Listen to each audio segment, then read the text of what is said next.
Always on live. All right. Shalom. This is the brothers of GMS New Orleans coming at you with another live lesson. But before we get started, as always, we're going to give all praises, glory, and infinite honors to Yahweh, Bahasham, Yahweh Shai, Bahasham, Rakah Double honors to the apostles and elders of Great Millstone who rule and teach well. And peace and salutations to you, sincere Akim out there, pushing this word in truth and sincerity to the four corners of the globe. May you brothers endure to the end. Shalom. And with this lesson, we're just going to go into the fact that at the end of the day, it's going to be Yahweh Bahasham Yahweh Shai that's going to save us from all these calamities that we're going to go through during Jacob's trouble. It's going to be through the spirit and not through carnality, because you got people out here outside of the truth. And unfortunately, there's some Israelites in the truth that are on that carnal mindset, thinking that, guns, money, preps, martial arts type skills is what's going to get them through the times we're going through, or they're at least leaning more into that and not fully relying on Yahweh Bahasham Yahweh Shai. Though when we go through the scriptures, it was always through divine intervention from the Most High that our forefathers got out of situations that they were in, and very dire situations that it looked like they couldn't get out of. And it's going to be no different for us with these terrible times of Jacob's trouble that we're about to go into. But we're going to get straight into it with Psalms chapter 33. We're going to start at verse 16. And if I could add, we look forward to the times of the trouble that's coming, man, because we also look forward to the Lord doing that which he said he would do, man. We won't see if the Lord gonna make good on this word, man. That's not tempting the Lord, but we know the Lord gonna make good, and we look forward to seeing that, man. Kind of just to back you up, hey, exactly. We have faith that the Most High is gonna do it because we're rolling in the spirit. We're not rolling in carnality. We believe these accounts in the scriptures, and hey, as it says in Romans chapter 15, everything written aforetime was written for our learning. But before we start, I'm gonna give one little quick caveat. As brothers always say, look, it's no problem putting a little food to the side, learning some kind of self-defense. It's good to know those things, but what we're saying is that's not the sole thing or the main thing to rely on. The main thing is the spiritual power of Yahweh Bahasham Yahweh Shai and his divine intervention, which he is going to use to intervene for the sake of the elect during Jacob's trouble. God, this Psalms 33 verse 16, it says, there is no king saved by the multitude of an host. A mighty man is not delivered by much strength.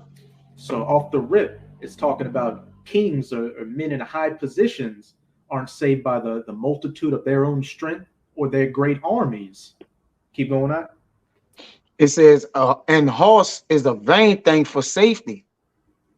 Neither shall he deliver any by his great strength. Keep going on. Behold, the eye of Yahweh is upon them that fear him, upon them that hope in his mercy. At point blank, period. Again, a king, modern day today, what would be a president or somebody in a high position, it's not their military might or anything like that saves them. It's all through the will of Yahweh Bahasham Yahweh Shai, because this is the Most High's movie, and he's set up everybody in their perspective, in their correct roles, and whether they win or lose is not up to them or their strength. It's all through the will of the Most High. So, and as it says in verse 18, behold, the eye of Yahweh is upon them that fear him, upon them that hope in his mercy. And the hopeful elect do fear Yahweh Bahasham Yahweh Shai and fear him and hope, and we do hope in his mercy that when these times come, when the enemy rolls in on us like a flood in Isaiah chapter 59, that standard is going to be set up, and not our own skills or might is going to save us, but solely Yahweh Bahasham Yahweh Shai. You got it, Kaya. In his eye, it says, behold, the eye of the Lord, that's the angels. And when you read in the scriptures, the Lord said he's going to give the angels charge to keep what? To cover us, man. We're going to get that one down the line. Oh, come. Salaki. You got it. You can keep going on. It's 19. It says to deliver their soul from death and to keep them alive in famine.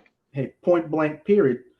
To the eye, and as the brother Kaya was going into, the angels of Yahweh Bahashem Yahweh Shai are upon them that fear him to deliver their soul from death and to keep them alive in famine. So when all these calamities of Jacob's trouble really hit, Abaratazah, aware of that elect number, and you sincere Akim and Akwath that are watching this lesson, the Most High is going to have us in that day. As it says in Isaiah 60, I believe it's 65, and my servants shall eat and drink. The Most High is going to work miraculous miracles to get us through everything that is going to come our way. Brothers are always bringing up beautiful examples. You may have troops looking for you, and the Most High puts spiritual blinders on their eyes to where they just don't see you and completely walk past you. And there may be some instances where you maybe have your back literally against the wall with troops pointing guns at you, and the Most High just teleports you, like he teleported Habakkuk to Daniel in Babylon, out of that situation into a safe situation. And we have faith that these miraculous things, this miraculous salvation from Yahweh Bahashem Yahweh Shai will take place. I got your precept. Kind, you got it. And then we can go back to 20 and 21. This Job 5 and 15, it says, but he saved the poor from the sword, from their mouth, and from the hand of the mighty. You said that was, which verse was that? 5 and 15, Job 5 and 15. I'm gonna jump down to 19 and 20 though. That was on the, we were gonna get. That's on the list. No, but it was gonna come out anyways. But we can bring it out now. But as it said in that Job 5 and 15, but he saved the poor from the sword, and we know who the sword is as pursuant to Psalm 17, the wicked, Esau, Edom, the so-called white man. And again, what did it say in that Isaiah 59? When the enemy shall come in like a flood, the Most High is going to set up that standard to protect us. So the Most High is going to protect us from that physical sword as well as his mouth. What? These accusations he's going to come at us with. And we know he's about to come at us with that in a whole nother level. We got what? The deep fakes, the AIs, where he can create a whole situation to make you look like you're committing some T act, a false flag. But it just says the Most High is going to even save us out of that. We're going to go through the persecution, but the Most High is going to have our back through it as well. And from the hand of the mighty, point blank, period. But you got it, yeah. That's 3 ways in which the Lord going to deliver us and protect us, which 3 is understanding. So when you think about it, he going to say, like you said, this physical sword, the deceit and the guile from his mouth, and from the hand, which isn't his power to do. So the Lord gonna protect us from the power of the enemy, the actual the bow of the enemy, and also what the enemy say, man. That's how you protect a man on what? All around him, man. Okay, we gonna have that all around shield around us, man. We're gonna be protected from everything. And that's another thing in protection. When brothers think about it, the Lord gonna protect us from everything. Even though we may be in everything, we still gonna get protected from everything. So brothers gotta hold fast. And just to back up the point you made earlier, back in that Psalms 33, the eye of the Lord being the angels. What does it say in the next chapter? Psalms 34. The angel of the Lord encampeth around them that fear him. So and brothers are constantly seeing chariots. So we have the angels around us, the chariots around us. They just having that complete 360, 144 protection around us. And just to say real quick, what did Yahweh Shai say in the book of Matthew? Fear him that can kill the body and soul, and don't fear him that can just kill the body. Esau just had, and even his control that he has is through the sanction, is sanctioned by the Most High. He can just kill the physical body, but the Most High, can kill the physical body and then bring your soul back and put you in an even worse situation. The Most High is in control of Esau, allowing him to do what he's able to do. So point blank period, that shows you who you should fear more. You should fear the spirit more than the carnality out here, more than the flesh. And it's this 19. It says, he shall deliver thee in 6 troubles, yea, in 7 there shall no evil touch thee. Kind of, we know what that 7 is. Ultimately, them nukes. The Most High is going to save us through the famines and the pestilences and martial law building up to it. And then if we're of that number, hey, from that completion, that 7th trumpet, when the nukes hit this place and destroy everybody in America but the elect. It says, in famine, he shall redeem thee from debt, and in war from the power of the sword. Back in that Psalms 33.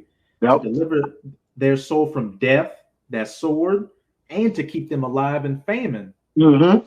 The Most High is going to have the elect covered on every angle, every corner, every any way you want to look at it. But you got to have faith that that's the case. Only faith in Yahweh Bahashem Yahweh Shai, and of course, proving your faith by showing your works is what's going to get you that protection around you. Once you start going out of the fear and the faith in Yahweh Bahashem Yahweh Shai and start leaning under your own understanding, hey, that's when you're subject to these calamities that the Most High is bringing unto the unfaithful. Can you say you have something on Yagana? Yeah. This is Second Corinthians 10:4. It says, for the weapons of our warfare are not carnal, but the pulling down, but the mighty through the pulling down of strongholds, casting down imaginations of every high thing that exalted itself against the knowledge of the Most High, and bringing into captivity every thought to the obedience of a Mashiach. Hey, the weapons of our warfare are not carnal. Weapons of our warfare are spiritual. The knowledge, wisdom, and understanding of Yahweh Bahashem Yahweh Shai, and knowing that he's going to be the one that's going to defend us in that day. And hey, look at how we're bringing down Esau Edom's rulership by simply preaching the words in the scriptures. We didn't get up arms and go take to the rooftops like the Black Panthers or anything like that. We're simply on the street corners preaching the words of Yahweh Bahashem Yahweh Shai, and that's tearing down this man's entire system. The spiritual aspect, not the carnal aspect. As it says in Matthew 24, verse 14, and this gospel of the kingdom shall be preached in the world for a witness unto all nations, and then shall the end come. Preaching, not again, taking up arms or creating armies or going to war against this man carnally. I still got that Psalms 33. Actually, in that Job chapter 5, you can read verse 22. It says 20. This is 21. It says, "Thou shalt be hid from the scourge of the tongue, neither shalt thou be afraid of destruction when it cometh." Keep going. At destruction and famine, thou shalt laugh, neither shalt thou be afraid of the beasts of the earth. And that's the type of spirit that the Most High is going to put us in. At destruction and famine, thou shalt laugh. Because we're going through our trials and tribulations right now to build us up in the spirit, to be, cold to this world and know that it's going to be Yahweh Bahashem Yahweh Shai that's going to get us through these things. And then once we're in Jacob's trouble and see these things we read about, the Most High intervening for us, these great miracles take place, hey, that's going to just completely comfort our spirit, while these other people out here are getting the full force of the judgments of Yahweh Bahashem Yahweh Shai. And we're going to laugh at them. As simple as that. Even to know that some of the greatest creatures created, like Behemoth and Leviathan, hey, they're going to be on the side of the righteous in that day, man. All right, they're going to be the ones helping destroy our enemies, man. So if the beast be in league with thee, all right, then Behemoth and Leviathan, and these newly created creatures, the Lord gonna have them in league with us, man, in that day, man, helping us, right? Helping deliver the elect. So not only the Lord gonna be protecting us, but he's gonna be gonna be preserving Israel while also defending Israel. All right, but the ones gonna be being defended is the Israelites, chiefly what? The elect men and those that believed upon them, man. All right, and their families, or whoever the Lord have slated for salvation, but he gonna raise up his chief archangel Michael, All right. The Lord gonna have Yahweh Shai coming, man. All right. And we're gonna have the protection of the heavens upon us and around us, man. What is there not want to? What is there not to want this day to come, man? That's why we long for the day, man. We want to see the works and the hand of the Lord manifest itself and what he said he's gonna do, man. Okay, you got it, bro. Hey, that's a beautiful point you made. You got to look at it like this. We're going to have the Archangel Michael. We're going to have Behemoth and Leviathan on our side. Something and more things that a bullet, a gun, a knife can't stop. In that movie Black Adam, when they summoned him and they started shooting at him with the machine guns, their bullets were bouncing off of him, and he grabbed one and said, "Your magic is weak. You puny human." And that's what it's going to be for us in that day when that standard is set up. Yeah, when you got spiritual power, you don't worry about nobody killing you or hurting you in no kind of way, man. I mean, when you watch Lucy and all these different, movies, Black Adam, all right, then they wasn't concerned with what can hurt them, man. All they was concerned about is what? Finishing a job or getting whatever job done that they had to do. They didn't. Your mindset in that day is going. I'm pretty sure the Lord gonna work on our minds to where He's gonna have our minds protected, our spirits, man, and we gonna know it, because in that day, the world gonna know who's the Lord's chosen. All right, because they gonna have this bubble around them, man. They gonna have something around them where they gonna know, like, hey, the Lord is dealing with those men. All right, you got it real fast. You got it. This is Ecclesiastes 9:15. It says, "Now there was found in it a poor wise man, and he had wisdom, but by his wisdom delivered the city. Yet no man remembered that same poor man. Then said I, wisdom is better than strength. Nevertheless, the poor man's wisdom is despised, and his words are not heard. The words of wise men are heard, and quite more than the cry of him that ruleth among fools." Now, this is the point. And it says, wisdom is better than weapons of war, but one sinner destroyed much good. Wisdom. And what is the beginning of wisdom? The fear of the Lord. And back in that Psalms 33, it said that those that fear the Lord, his eyes shall be upon them, and to protect them. And we can see that this wisdom, knowledge, and understanding that we have right now is despised, because those great miracles haven't been wrought yet. As it says in Psalms 110, in the day of thy power, thy people shall be willing. And as the elder brother on the video, Yakin always brings up, hey, we're investing in this stock right now while it's low. So when it explodes, hey, we're going to reap the benefits a hundredfold. And that's when people are going to, seek the wisdom of the wise man and see the strength of Yahweh Bahashem, Yahweh Shai, when they're actually seeing this protection all over us.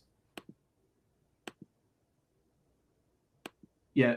Any more, Yakina? No, that was it. I saw you wanted to make a point, Kaya? No, bro. Oh, kind. Well, then we'll go back to that Psalms 33. We'll read verses 20 to 21, and then we can jump. Somebody can get me Psalms 91 verses 9 to 13. Yeah, because when you think about it, brother, we sound like a broken record talking about what the Lord gonna do for us, right? To these people. But that's why it's a waiting game. All right. And we know once the Lord lifts the standard up, then that's when we're gonna get our, the glory that we spoke about, man. Okay, we're not looking for instant gratification or the glory right now from the Lord. And when you think about it, we're in trouble, but it's not like we're in trouble in that time when Michael gotta come, or we're in trouble from smaller things now, but greater things lie ahead, greater evils lie ahead of us, man. All right. So the greater the situation is, the greater the Lord's hand is gonna be. Okay, the greater the miracle, man. And Jay gotta understand that miracles and protection, it has an order to it as well. You see? This is if I could say real quick, You said instant gratification. We're in a state of delayed gratification. Yeah. We're putting off the things, the flesh wants to do, and putting on the ways of Yahweh Bahasham Yahweh Shai, so we can reap the benefits when that time comes. We're preparing ourselves for that. We're afflicting ourselves, making our bodies a living sacrifice, so we can be that acceptable savor unto the Most High. Yeah. It says, our soul waited. When you go on that word waited there, it says to wait in ambush. All right. Even with getting ambushed, these plagues, pestilence, and these climate change, these tornadoes and everything that they sending our way, we still trusting in the Lord, because we know the Lord hand is in that, man. Okay, yeah, they got their hawk machines and these different inventions, right? Or they seek out many inventions, thinking they controlling the angels of the Lord. It's still the angels making these tornadoes and hailstorms and rain and floods come, man, which is all dictated by the hand of the Lord, man. Can't nobody deliver out of the hand of the Lord. So anything you see happen, any natural disaster, is coming from the Lord. It says, to our soul waited for Yahweh. He is our help and shield. Hey, that's our weapons of warfare. As the elder brother brought out, the weapons of our warfare, not carnal, but they're spiritual. Yahweh Bahasham Yahweh Shai is our sword and our shield, our helmet and our buckler that's going to fight for us in these times we're coming into. It says, for our heart shall rejoice in him, because we have trusted in his holy name. Hey, the faith and the patience of the saints. We believe that these things are going to come to pass, and we're not losing patience because of it. That's why we are constantly enduring day in, day out the things we go through, because we know that once it's time to reap that spiritual bank account, when it's time to cash out, hey, we're going to be trillionaires, above trillionaires, in the spirit and then physically in the kingdom of heaven. Yeah, waiting is not boring to us, man. All right. We don't bore ourselves with waiting for the Lord, because even while we waiting, we working. All right. Meaning what? We're occupied. All right. So as we're occupied in righteousness, there's really no way to focus on the evil like that. And besides, the Lord gonna take care of the evil part. We are instructed by the Lord to what? Work in the vineyards. You see? Now, while we working in the vineyard, it can rain, right? Tares and wheats get in there, or different things like that. But we still got work to do in the vineyard. It don't matter what the weather gonna be, all right, or the climate. We still have to what? Maintain the vineyard, man. So if you focus on working for the Lord, anything that's gonna come up against that, or try to antagonize it, or come up against it, the Lord gonna intervene, man. You see that? So we gotta worry about the things we have to worry about. We gotta tend to the things we need to tend to, and the Lord will take care of the things we can't. Go ahead, Yakina. You got something, bro? No, look what's up. And just to back up that point you made, we're not bored in waiting on Yahweh Bahasham Yahweh Shai, especially now when we see them talking about the CBDCs in the news, World War III and the nukes, the charagma, everything, the famines, the food shortages, everything we have been waiting for, everything we've been reading about is literally beginning to come to pass right before our very eyes. Hey, and the word boring in the online etymology, it says the sense of wearying, being weary, which it tell you in Galatians, don't be weary of well doing, for in due time he shall reap. Okay, so to be bored is to be wearying, man. We're not wearying, man. We continuously having our continual employment in righteousness, all right, that we may build up our spiritual treasures, that when the Lord come, okay, we can reap with protection, man. You see that? Go ahead, brother. I'm gonna just make one more point too. And if you are getting bored in the truth, what does that mean? You really don't believe. Yes. You really don't have faith in Yahweh Bahasham Yahweh Shai, and you're really just still carnal minded. You haven't put on the spirit. You haven't put on that new man. You're still just a nigga in the world. You're just a nigga that knows he's an Israelite instead of becoming an Israelite, instead of knowing you're an Israelite and actually doing what an Israelite would be doing. You're just faking the funk. Yeah, you got examples of men getting bored because they become busybodies, man. Right? They leave off, tending off the doctrine, the sound doctrine of the Lord and the vineyard of the Lord, and they passing by other vineyards. And that Yachanan read, when it said the old man was delivered by his wisdom, I think he said right there it says that a man passed by a man's vineyard and it was covered with nettles or something like that because he wasn't taking care of the vineyard. I'm gonna get that. And hey, we can see when somebody is bored of the truth, bored in Yahweh Bahashem, Yahweh Shai, because what? This doesn't become their labor of love anymore. Their first concern. They find reasons to, not do the work. And you can see that they put their energy in the things of the world, job, the woman, just the cares and the affairs of this life. I got that precept. This Proverbs 24 and 30. It says, I went by the field of the slothful. When you get bored in the Lord, you become slothful. All right. Because what you was doing, it's not exciting. All right. It's not that you don't get that same rush or thrill you once got from it when you was a younger man, when you first came in. All right. So you start meddling with other affairs and matters because you're looking for an outside rush, man. No, the rush of the Lord is the rush of the Lord, man. All right. It don't change. It is what it is, man. It's the same spirit, man. It's repetitive. It says, I was gonna say something real quick. I done seen guys come and go. Well, this ain't thrilling no more. All right, the thrill of cussing the so-called white man out, the thrill of almost getting into a scuffle. Those are the things that would excite certain dudes, man. All right, but there's times and there's long stretches where you just preaching to the wind. You're just edifying, and that don't excite them because they really have an objective. They have something, a moral objective where they coming to get something out of the truth. So they're trying to receive knowledge, wisdom, and understanding in hopes of receiving salvation. They want to receive clout, likability from other people, and get the women to like them because it's all being a character and a personality on the internet, man. Which the Lord ain't dealing with that shit.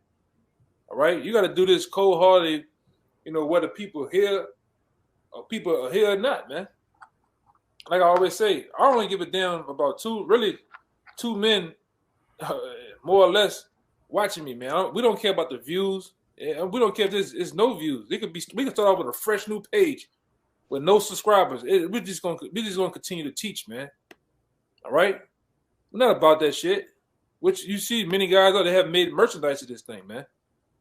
All right, coming back on riding in on a coat, shirts, all this bullshit. It is like I said, it is crazy, man. That's what Jake do though. But go ahead. Yeah, you have men. Like you say, men lose their spiritual fortitude and say things like, I feel like I ain't doing nothing for the Lord. All right. You got to be patient. Go ahead. That too. And there's another thing where I done seen Jake's complain about the repetition of the scriptures. We keep going over the same things over and over and over again, which Jake so-called gets, in a way he gets bored out. Well, this was never for you, man. But go ahead. Yeah, you become dog. It says unknowingly dog. Wearying. That's what boring is. You become dull. You ain't sharp no more. One of the scriptures say a man sharpened his neighbor or his countenance. Then there's iron sharper than iron, man. Yeah, iron sharp. We keep each other sharp, man. We don't allow each other to get dull. Because when you get dull, you get bored. You get bored, you become a busybody. Once you become a busybody, you fall out of the truth. Go ahead, Ryan. And really, if you're getting bored, you really don't believe, because if you find this repetitious, it's the same thing. Because what? Jake will go to the same job over and over again. Each day of the week, Jake will deal with the same woman he's dealing with over and over again, eat the same food, watch the same movies, listen to the same songs, but that doesn't get boring to you. What? Because you don't have faith in Yahweh Bahashem, Yahweh Shai. The spirit is not on you. Yeah, we don't get bored serving the Lord either. There's always a new chapter you can read, something you can extrapolate out of the scriptures, man. All right. You don't really get bored. Man of the Lord, I said this years ago, you don't get bored. You can go read something and then get another, enlightened vision out of it, man. Or brother may bring a precept out that's renewed, that's oppressed in the spirit that you may have not heard in a while. You see that? So if you're getting bored, you got a demon on you. All right, that's a demon. It says. I just want to you took the words right out of my mouth, because this is the first thing in my life to where I could read the same thing for years, and then once I go through a different situation, I look at it from a whole different perspective. There you go. The truth gets, something new happens in the truth every day. But when I go watch the same movie or listen to the same song, it's still the same old shit from when the first time I heard it or saw it. Hey, like y'all cannot say, this truth is like water. How you say it, brother? Water. Yeah, water. It's like water. All right, it constantly refresh. If you know about a phone or water, it constantly what? It constantly refresh. It's constantly springs. It's a also it actually mimics itself to whatever surface is laying up against, man. So if you put water in a bowl, what's gonna do? It's gonna become the bowl. It's gonna become the all the little divots in it. It's gonna become that, man. The shape, you gotta learn to adapt. All right. Mm-hmm. That's the shape. It becomes the shape of it. So, like you say, once you start to do the truth, you start to shape and have a form. You have an identity inside of this word, man. And some men have a mistaken identity in this thing. They believe that they have shaped and formed themselves out and put themselves in the image of the Lord when they just fooling their goddamn self. But this is a man like this. Go ahead, right? You can break it down. Proverbs 24:30. I went by the field of the slothful and by the vineyard of a man void of understanding. And lo, it was all grown over with thorns and nettles, had covered the face thereof, and the stone wall thereof was broken down. And there's a precept, it may be in Proverbs too. It's either in Proverbs or Psalms where it says, if you don't take care of the house, or maybe that's Ecclesiastes, when you don't take care of the house. 10:18. 10:18. Yeah. The whole house falls in. Oh, you good. Shit. When you treat this truth as a side piece, it shows. You start, messing up on the breakdowns. You on every level to deal with the truth, you can just see that you're slothful and don't really care about it. But when we look at the things that you are concerned with over the truth in the world, oh, you 100% on that. You perfect on that. And what that precept in Proverbs reminds me of is what? That servant in the parable of the talents that put his talent in a napkin and just hid it away. He wasn't doing anything with it. He wasn't concerned with his master's business. So what? When the master came back, he took his talent and gave it to the men that flipped the talent, that kept their garden and their vineyard clean. And what they got even more of a bigger portion of the reward. You made a good point, brother. A few words back, you say Jake, kind of eat the same food, live with the same woman. Jake drive down the same streets. He come across the same stop signs. He see the same people in the neighborhood, the same dog barking, the stray dog, the same birds clothes on the power line, right? He see the same cars in the neighborhood every day, but it never dawned on him to complain about that, man. All right, he okay with that. He just passed that right up. But when the truth come and it's repetitive, you got to keep doing it. Jake stressed out, man. He trying to figure out a way. He can't get right, man. All right, then this thing ain't for you, man. You're gonna have your lows, your peaks, your valleys. Then you're gonna have your plateaus, your highs. All right, it's gonna be a up and down thing, man. But nonetheless, you still gotta be patient in the Lord, man. If I could say real quick, it's repetitive because what? You're not growing. You're becoming stagnant waters. So you're reading the same precepts over again. You're not really, you're just reading a precept just to bring something out. You're not really understanding what it's saying, and you're not going through experiences and gaining new knowledge and insight into it. You're repetitive because you're not growing. Yeah. One, to go into what you just said, what both of y'all just said, you can break it down. This is Philippians chapter 1, verse 7, and I'm gonna read down. It says, "Then as it is meet for me to think this of you all, because I have you in my heart, and as much as both in my bonds and in the defense of the confirmation of the gospel, ye all are partakers of my grace. For the Most High is my record, how greatly I long after you all in the bowels of Hamashiach Yahushua." All right, and it says, "In this I pray," just the point. "In this I pray that your love may abound yet more and more in knowledge, in all judgment, that you may approve the things that are excellent, that ye may be sincere and without offense to the day of Hamashiach." A beautiful precept, as I said in that Philippians 1:9 again. "And this I pray, that your love may abound yet more and more in knowledge and in all judgment." You're not those stagnant waters. You're those running waters that keep going. You gain new insights and knowledges and understanding in this truth. So it doesn't become repetitive, because what? You're growing. And if you're growing, what does that mean? You're in the spirit. Yahweh Bahasham Yahushua. Oh, real quick, even in rebuke, you growing. All right, that when you partake in a rebuke or upbraiding by a brother, apostle, or another brother, it may hurt you. In some cases, some guys, it may hurt your feelings for that moment, but guess what? You're supposed to grow from that pain, man. All right, you gain experience from it. You gain the do's and don'ts. All right, and you gain you grow ever more, man. That's what you're supposed to do. You don't supposed to just spaz all out, all right, and lose your mind, man. All right, but go ahead.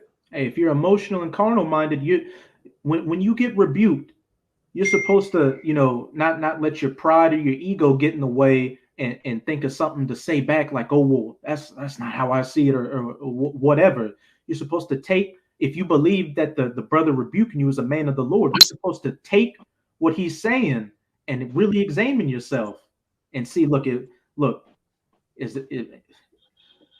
I doing what he's saying? Am I doing what he says I'm doing? And how's it affecting the body? And you grow from it. You become better because of it. They got this quote from one Edomite, Friedrich Nietzsche, where he said, "Whatever doesn't kill you makes you stronger." All right. And it's as simple as that. Everything we go through in this walk of the truth, hey, if you keep enduring and going with it, it builds you up in the spirit. It makes you stronger. It makes you that much more of an effective tool of Yahweh Bahasham Yahushai. You got a point you want to make? Nah, I'm good. Oh, kind of. Well, if you could you get me Psalms 91 start at verse 9 and go down to 13, Baba Kasha?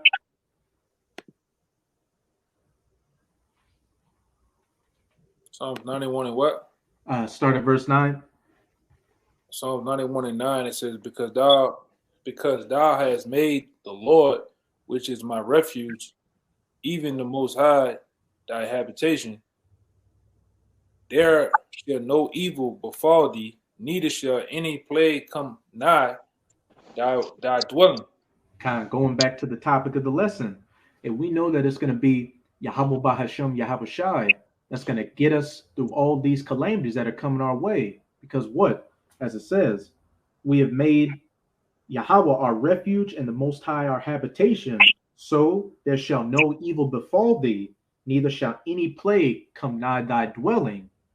Hey, us not losing patience, not looking as the truth as just reading out of the Bible as something repetitious, but actually believing in the things Yahweh Bahasham Yahushai spoke of in the scriptures and growing because of it is going to be that knowledge, wisdom, and stability that's going to get us through these times of Jacob's trouble, as it says in Isaiah 33, verse 6. Keep going on. It says, for he shall give his angels charge over thee to keep thee in all thy ways. Hey, to back up that Psalms 33, and Kaya quoted it earlier, the eyes of the Lord, the angels protecting us and camping around us, as it says in Psalms 34, and as it says in Psalms 91, for he shall give his angels charge over thee to keep thee in all thy ways. And the angels that are charged over us right now are keeping us on the straight path. They're allowing us to continue to have this knowledge, wisdom, and understanding in our heads, and guide us through these pitfalls and situations we're going through, and especially during Jacob's trouble when we need it the most. You got it, Kaya. Come on. Hey, Proverbs 15:3 says, the eyes of the Lord are in every place, beholding the evil and the good. And if no evil gonna touch the men of the Lord, then the angels are watching that evil, man. Hey, when you think about it, the Lord allowed particular angels to create the evil. Do not the Lord say, I, the Lord, create evil and good? So the Lord is creating the evil. So if the Lord created the evil, then by default, he got the right to make the evil pass by us, man.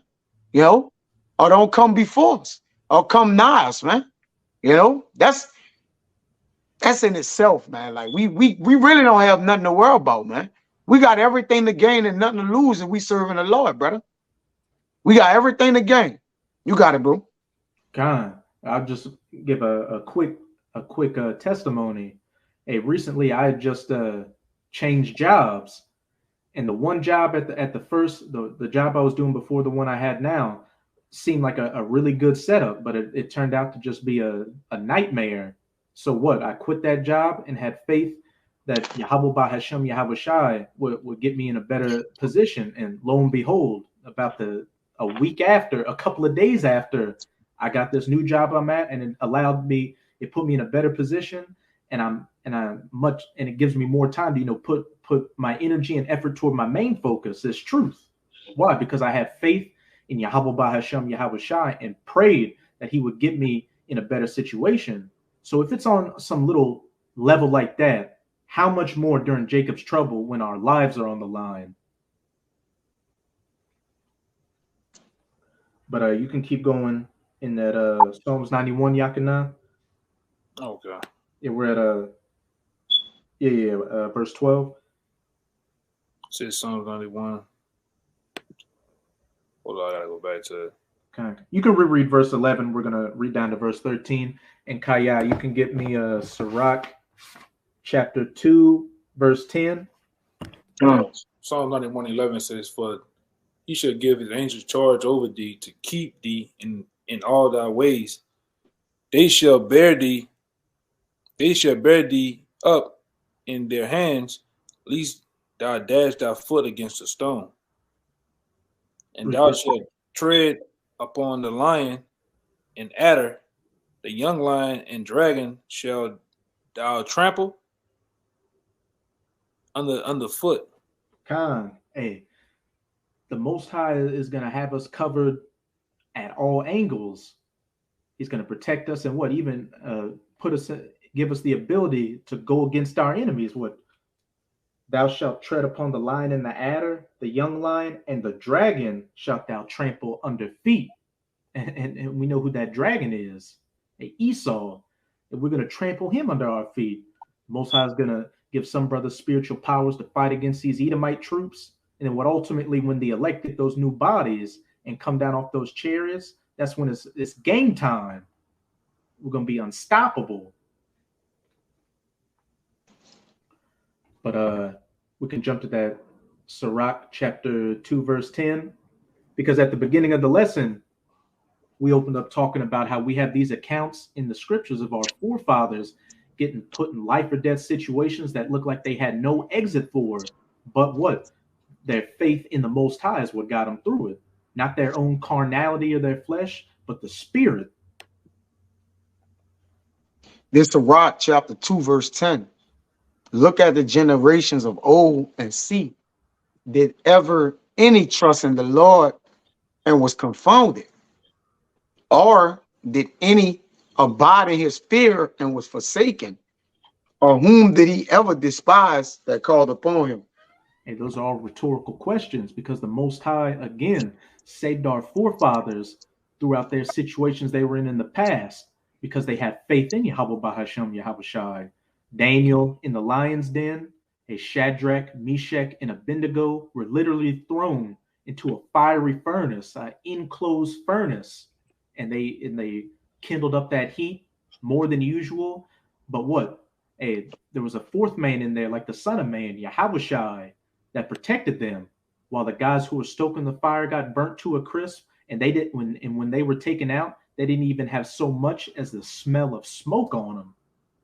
And that would take great faith to see, a furnace getting kindled up, or a bunch of hungry lions that hadn't been fed in days in a pit, and you're about to get thrown into it. You got it, Kaya.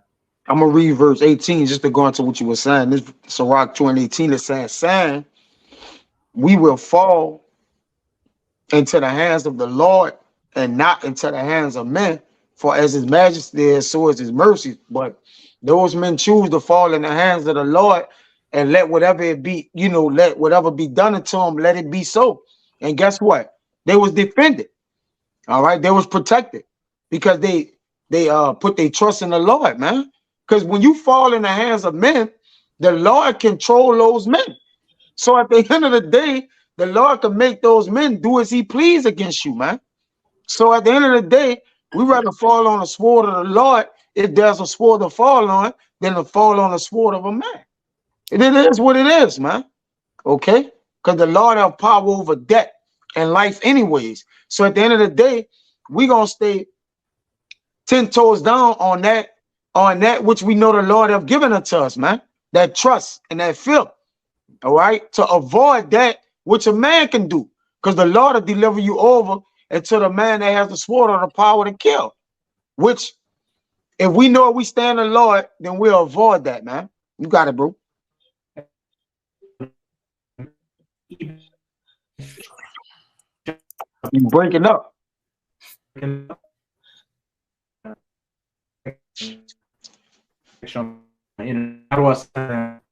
You breaking up.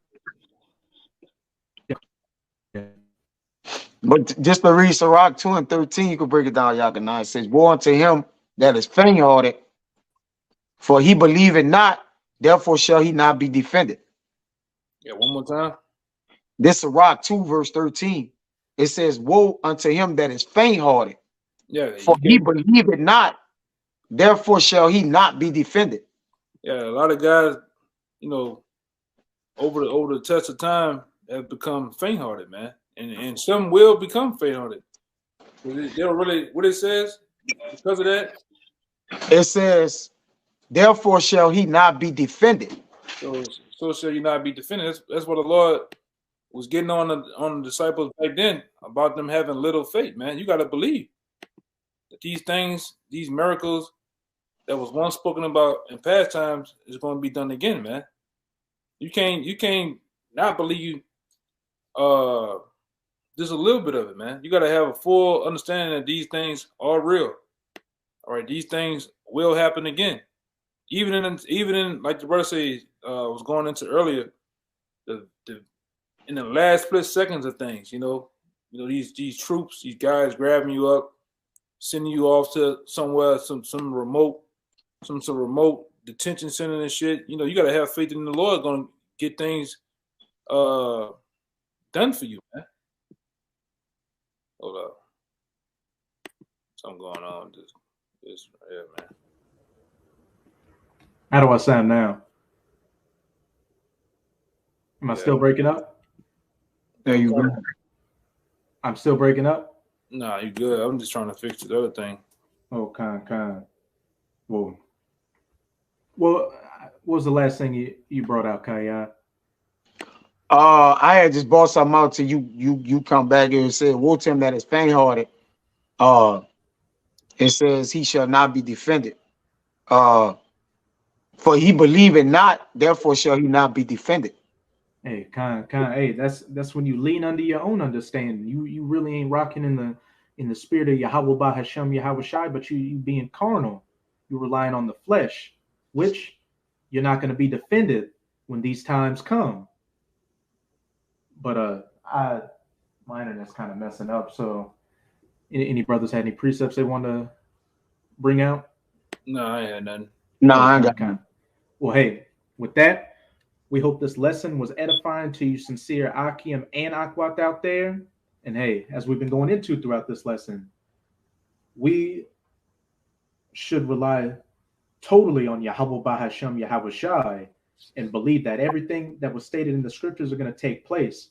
When we lean unto him and not unto the flesh or our own understanding, we're going to be defended in these times of Jacob's trouble, which we can see are quickly coming our way, and ultimately receive salvation, being of that elect number, Abaratazah, the first fruits in the kingdom of heaven.